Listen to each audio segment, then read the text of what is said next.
Yeah, good, thanks. Firstly, welcome to Beyond the Paycheck. We are a podcast series that wants to share a little bit about what keeps employees in their roles. Most businesses hire people, but they need to understand there's a few things around getting their employees motivated to thrive and not just survive. So I've asked Andrew, one of our clients within the heavy equipment space, to join us here today because Andrew's a very different client to the number of businesses we work with. And it's probably the first time we recruited within the heavy equipment space. So it's great to know how well his team's doing within the sales function. Andrew, I just love your background, and I thought it's great to see someone like yourself growing. Andrew's the CEO of ACES. I think Andrew's a great leader. I think the business model is fantastic, and what they do is quite unique. So, Andrew, if you could just share a little bit about what you do and what keeps you in your role and what wakes you up every morning, that'll be fantastic.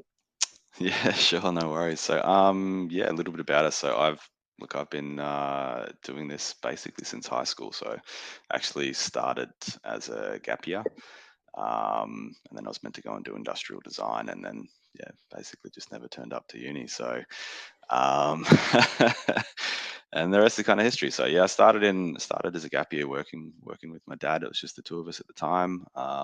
Did have my brother-in-law working for us a little bit on and off at that time as well, but mainly just me and dad. And I started in the workshop and then kind of worked my way up there. And yeah, we just grew and started employing people. And before you know it, where I moved to Sydney and opened a branch here, and that now opened our third branch, which is a second branch in Melbourne, and I think we have coming up to around 20 staff, with a couple of people overseas as well. So yeah, that's kind of the story. Is that over? How long has that been since you started working with Uh, your dad and growing the business? 18 years, I think. Yeah, 18 years. Yep. Exactly. I know what your business is about, but if you just want to share with our audience, Sure. what do you guys do? So we sell construction machinery. It's more specifically compact construction machinery, so up to about 10 ton in weight. Um, it's a very wide variety of products. So we're a little bit different in that sense to other brands because we do sell a huge amount of different products. So anything from compaction to earth moving to utilities kind of equipment. Whereas other brands may only sell, say, one or two product groups. We sell probably around 10 to 15 different product groups. What makes you unique in your space? We concentrate a lot on inbound. So in terms of actually the way we sell, we concentrate really just on inbound, where a lot of people in the heavy industry or heavy equipment industry, I guess, are more traveling reps. They'll drive around and see clients and that sort of stuff. Where we don't do any of that. So yeah, it's all office based, just purely on inbound. I guess unique in terms of the brand we sell as well. As I was saying, it's a very wide sort of variety of product. We also do we are the importer of another brand as well. So the stuff you see behind me is Wackanoisin. That's the main product we sell, and then we import a bit of a unique product out of Italy as well. So Awesome. What's been your biggest challenges? In the last 2 years. yeah, in the last 2 years, the biggest challenge has been the change in the market because we've gone from heavy industry or heavy equipment industry has gone from a really, really hot market in COVID and even out of COVID. But just with the amount of government spending, really cheap interest rates, all that sort of stuff, it's just been a super, super hot market to then becoming a very cold market. So that's definitely been the biggest challenge. Part of that is that we had real stock issues for a long time. So everything that we were ordering was pre-sold, and factories couldn't keep up and all that sort of stuff. And then you get to a point sort of around the end of last year where stock just flooded into the country. So everybody has stock, us included, and so inventories were really high, market was really low, and then everyone's just trying to basically get through their inventory, which is the issue we've had. We're doing quite well though. We've basically got through all of our excess stock, and we're getting new stock coming in through now, which is great. So kind of in a way been a little bit of an outlier. We've had sort of steady sales all years, where I know a few other brands and a few other dealerships have really struggled. We haven't had a record year, but it's been an okay year. Steady.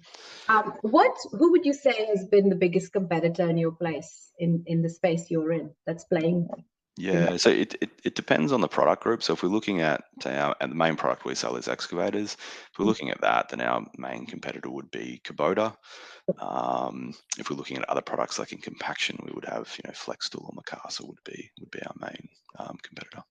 What about Hitachi and those guys? Yeah, we compete with them. So Hitachi, yeah, they're definitely one of the main players. But Mm, certain products we sell, we do quite well against them. Especially in different markets, like in Victoria and in mini excavators, we do actually have a reasonable market share. okay.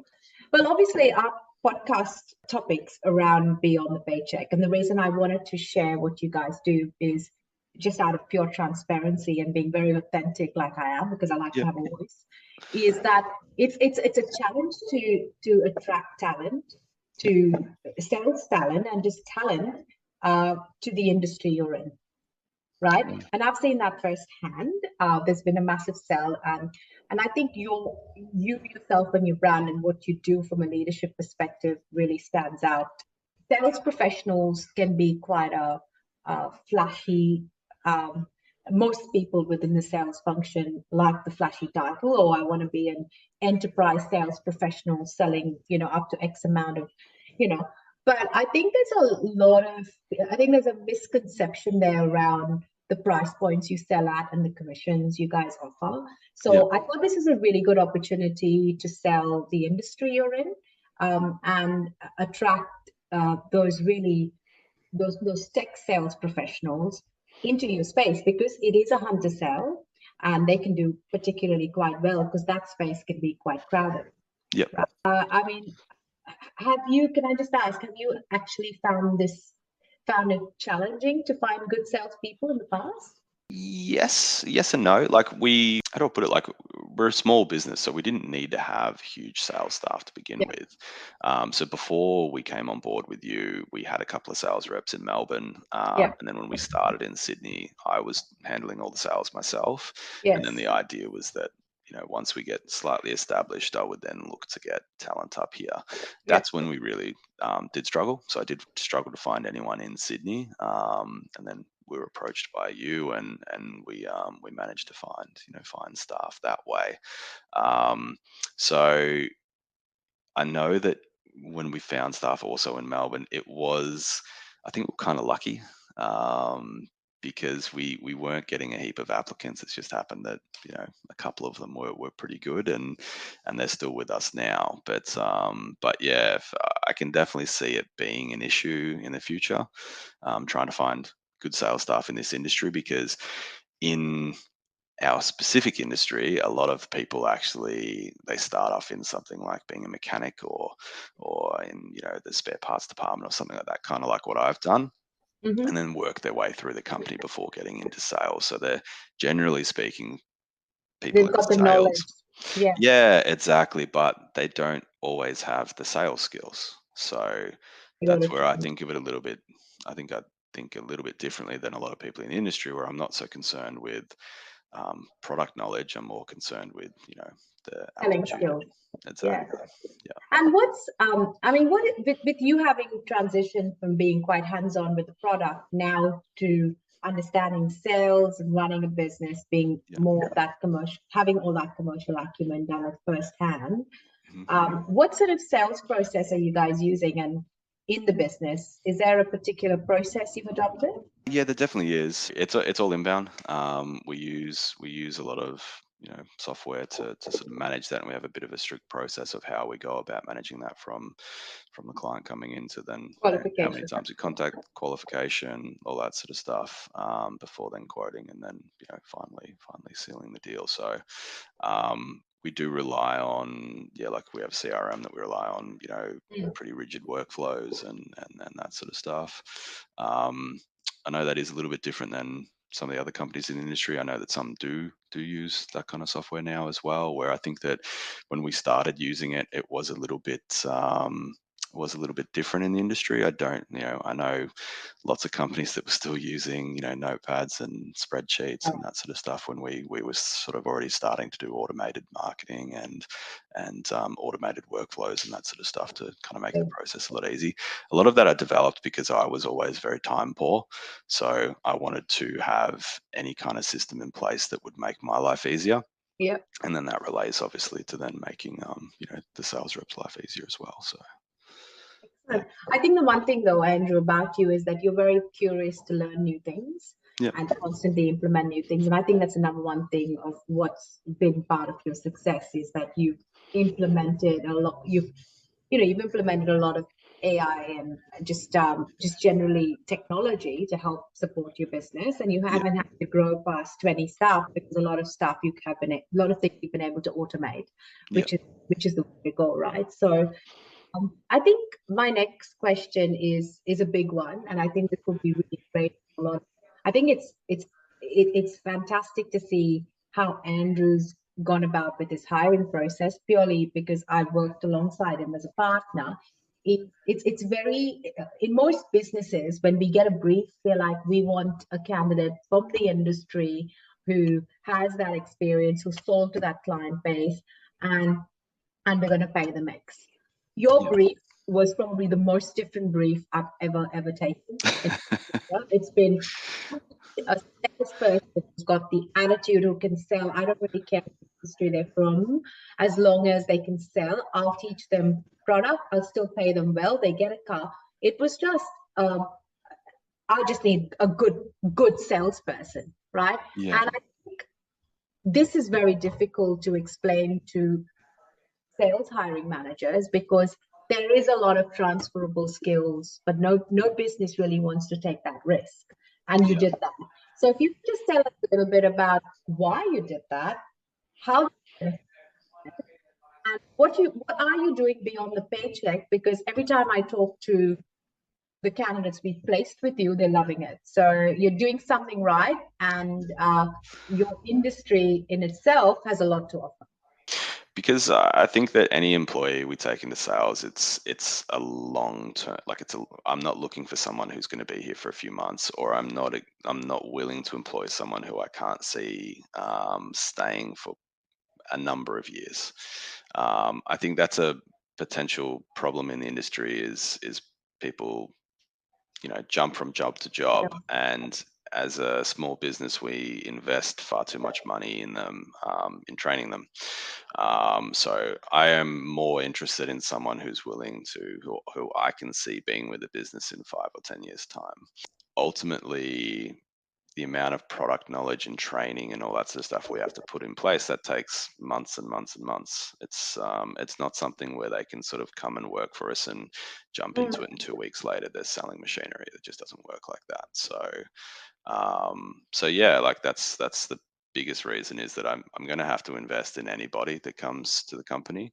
So it's more important that they have the right attitude and personality and cultural fit than anything else, really.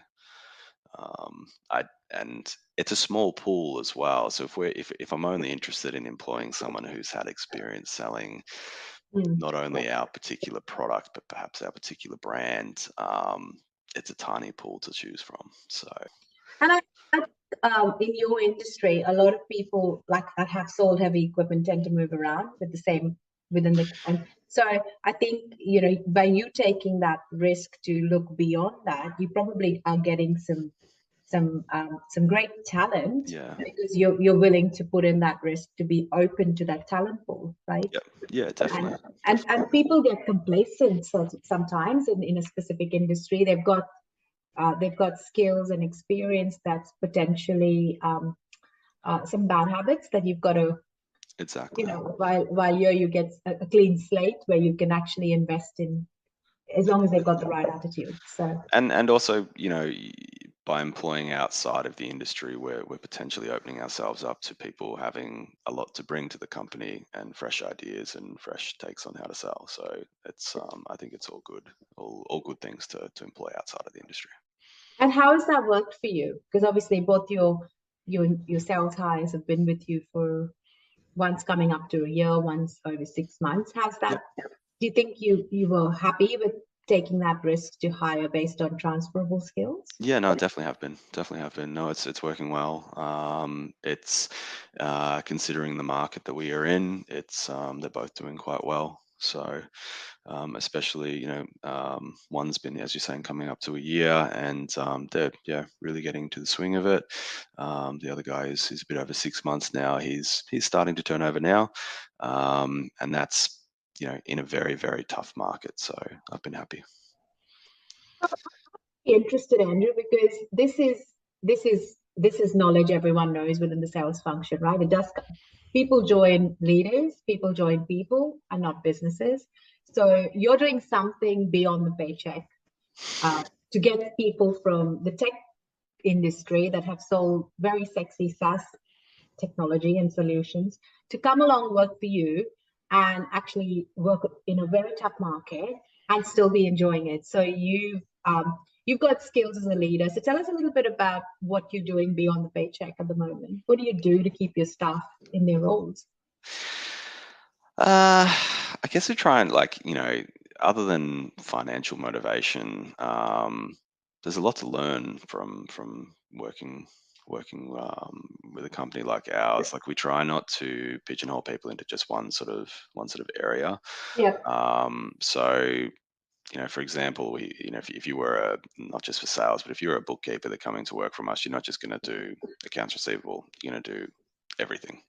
yeah, So same with the sales, they do full cycle. So anyone who's doing sales, they're going to learn about inventory. They're going to learn about finance. They're doing like they're financing deals for customers and liaising with financiers and liaising with the workshop and liaising with the spare parts department and lots of different manufacturers and all that sort of stuff. So it's generally, I would say, a fairly interesting job, but also it gives them good skills that if they were to leave, then they've got good transferable skills to a much wider variety of industries.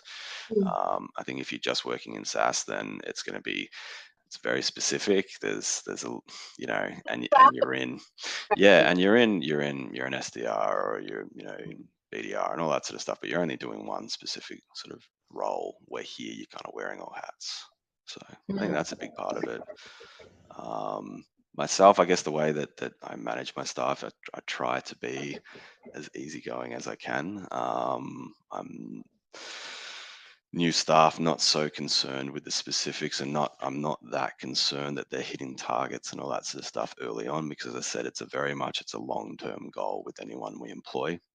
mm. Fantastic if they hit targets on day one. That's great, but it's also unrealistic. So yeah, as long as they're showing progress and sort of getting to the points where I want them to be in the long term, then I'm happy. So I try to, I guess, try and push that onto them, that we're just try and So you give them relax you and have give them fun. a lot more time than most Of sales course, leaders would, because of course. it's about really coaching, really bringing them on board, bringing them to be there long term for the journey, Yeah, and the time you invest in training them. yeah, of So course. for the 3 month probation, you give them a year's probation, probably. Basically, yeah. Okay, okay. Well, I've got a question here, and this is debatable, is how profitable can that be for your business? Because obviously most sales leaders or most businesses that hire sales staff, I mean, I know you're a smaller business, but it's usually 3 to 6 months. You're either hitting target or you're not, or you're out the door. Yep. Right? In sales, you're only as good as your last sell and as your last pay, your commission check, right? Yeah. I think that it is profitable for the business, because if we're looking very short-sighted and saying someone has to hit target at 3 months or 6 months in our Mm, industry, or I personally think in our industry, that's completely unrealistic. So I'd be putting a lot of time and money into that particular candidate, or mm, that employee, and then going, "Oh, you didn't hit target, you're out of here. I got to get someone else," and then I have to repeat all that. And yeah. that's the same thing. It's going to be a long, slow process to get them up to speed. So if you're looking at it from the outlook that I'm investing for the long term in these employees, I would expect that after a year, 2 years, 3 years, when they're eventually here for 10 years, they will be a very, very profitable employee. That's the Mm, whole point. If you're only 100%. looking to make a real big impact in the first year, that's not always going to happen. especially if I'm employing someone from outside the industry.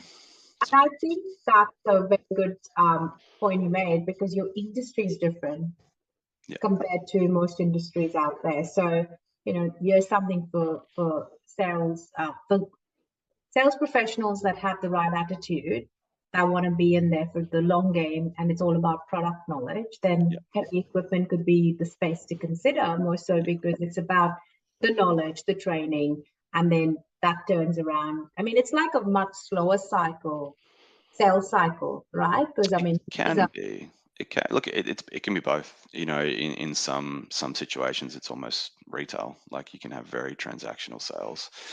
Others, you have to work on for a long time, and then others you'll be dealing with with larger businesses with a high volume, and it'll just be more account management really, because it's just a constant turnover. What's the price point of each sale in terms of like average price point of the equipment you sell? Yeah, the average deal would be around 40-50,000. But we sell anything from, so guys, the candidate you placed up here in Sydney, his biggest day was 500,000. So in a Wow. day. Okay. So But it's then quite profitable for your business. So there you go. yeah, Very, very unlike SaaS, because they are selling, the price point is you're taking someone that sold subscriptions of $3,000 a month yeah, to selling 50 to 60,000. So you've got to have the aptitude, the attitude, the ability to take in that knowledge yeah, and use that. Yeah. So it's a very different sell. But I think some really good insight here that you've given us. yeah, Andrew, I think so. You're doing a lot with regards to beyond the paycheck, which, I think a lot of our hiring managers within the sales function, business owners within that small business function, I mean, I think your insight around hiring for the long term, because you are going to spend, you don't have that time to keep investing, that's right. so it's about making those hiring decisions right, really going down the path of hiring for attitude over skill, and you've done that really well in your team. So you don't really have a turnover, do you? I think ever since you've No. started the business. Not really, no. No, so maybe in, in the workshop we have a little bit higher turnover, but we still have staff that, have been there for a long time. Like we've got staff that have been with us for 8 years. Yeah. And but in sales, no, all the sales reps that I've employed have are still with us. So That's excellent. That says something about running a good business, well-oiled business, but a good leader. So well done to thanks. you, Andrew.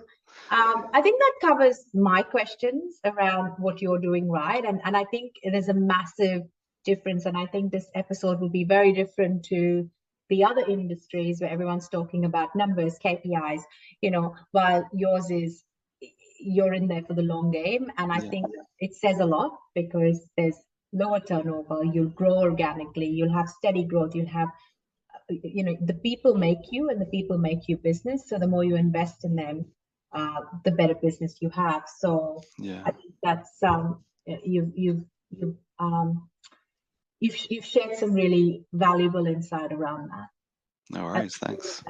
just wanted to thank you for your time. I think I know you're a very busy man. You run your 3 branches, and you kind of roll up your sleeves and get into it. I think you wear the leadership hat really well, and you're doing a really good job with making those right hires. Thank you, Andrew. Really appreciate you taking the time to No chat. worries at all. No, thanks for Cheers. having me on. Thanks. Thank you.